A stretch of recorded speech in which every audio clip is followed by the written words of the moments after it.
And when they moved with it, this is where it actually came from. And they broke it. Shaka Zulu transformed warfare and fighting tremendously by breaking it in half. And now you have this, which now enabled him to go up close to his enemy and go right into him and get rid of, take him out. All right? Your brother Shaka Zulu. Back then, and we still have Shaka Zulus today. Close. Move along.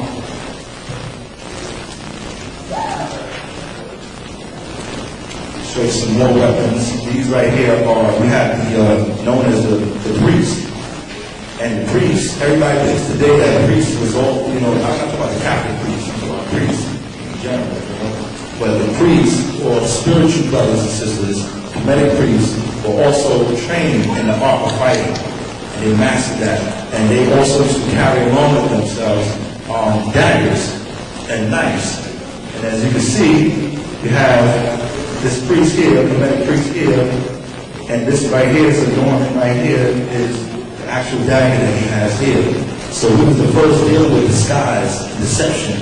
So this is where your roots of ninjutsu, they'll come from here.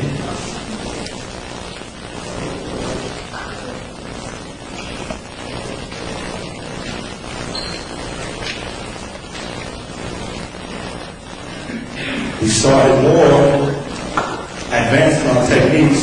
You see more of the unarmed combat, offensive and defensive elements of martial arts fighting. This comes from the karate aspect, but you see the ancient African brothers actually devising that from where they was at in South Africa. What you have is, there's a few stories. You have what is known as capoeira. Capoeira came to Brazil. And, it's a very beautiful art. However, capoeira actually comes from Africa, from Angola. All right? And there, the slaves there, when they were taken from out of Africa and brought over to Brazil, what they did was they disguised their fighting techniques into a sequence of dance. And that's what it's called capoeira. Today we'll see some of that also. Show you some more of the Buddhists. Also, we also practice with sticks. So you see the first elements of us doing stick fighting and so forth.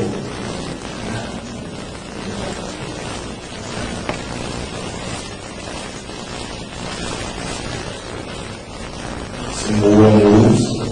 Look a lot more acrobatic dancing style. As you can see, the Nubians start off with capoeira over in Africa to show you the dancing, finesse of it. You see break dancing, everybody likes break dancing, right? Well, this is where break dancing comes from.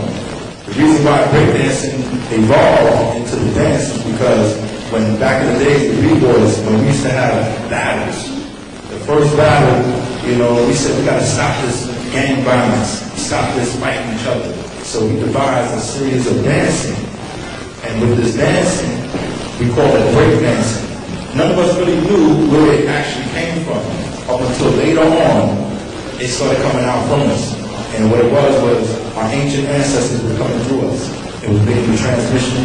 And here today we have it where we have capoeira, we have break dancing. We have a lot of other forms of dance as well as martial arts. More dance on.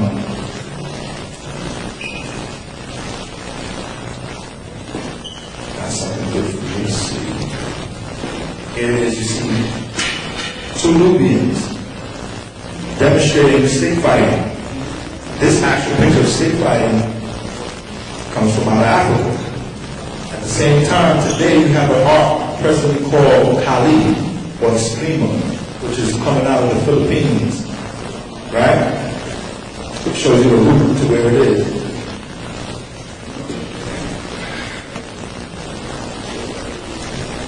We've been looking and appreciating the fruit, but we have not looked into the root. Y'all got that? Again, you see more of the Kemetics dealing with science and strategy of warfare. Okay, you see Big Baba, Big Abu, which is father in African and Arabic languages, Abu Baba. You see him teaching his son here the science of fighting, warfare, and survival. Because you have to teach young brothers and sisters on how to hunt for their food in order to live, as well as also to defend themselves, their family, and their community. Today we are facing the same situation where we need to be teaching our young brothers and sisters how to defend themselves from the beast, the concrete beast.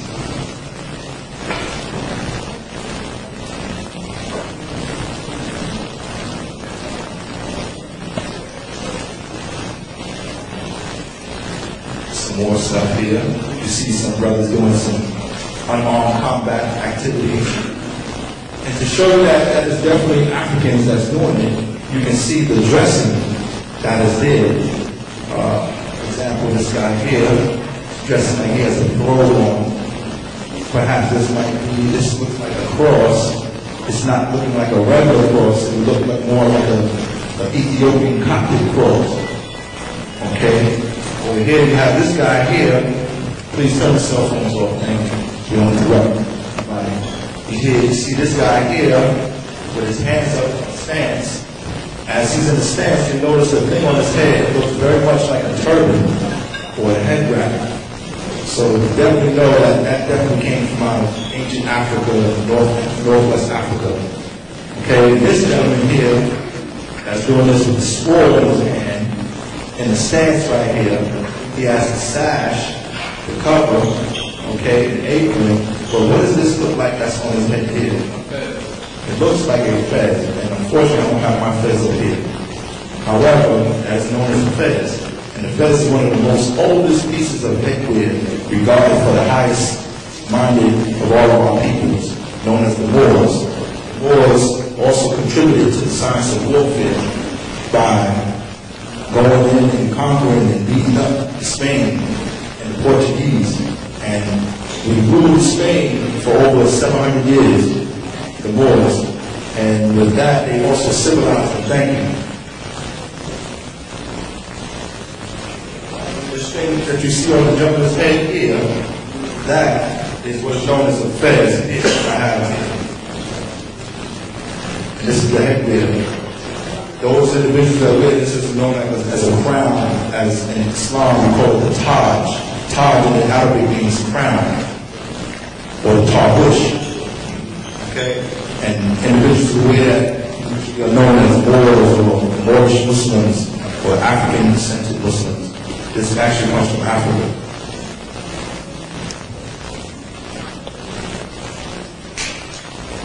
I'll show you another one.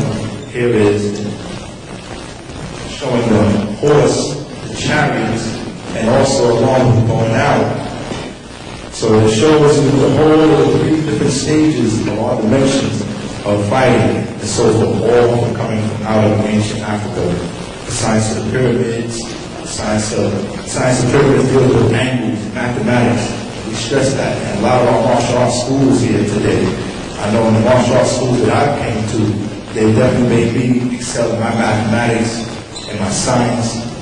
And when we study in jiu-jitsu and ninjutsu, get in judo, we get into learning about throwing people and so forth. There's a lot of techniques, sequence of techniques.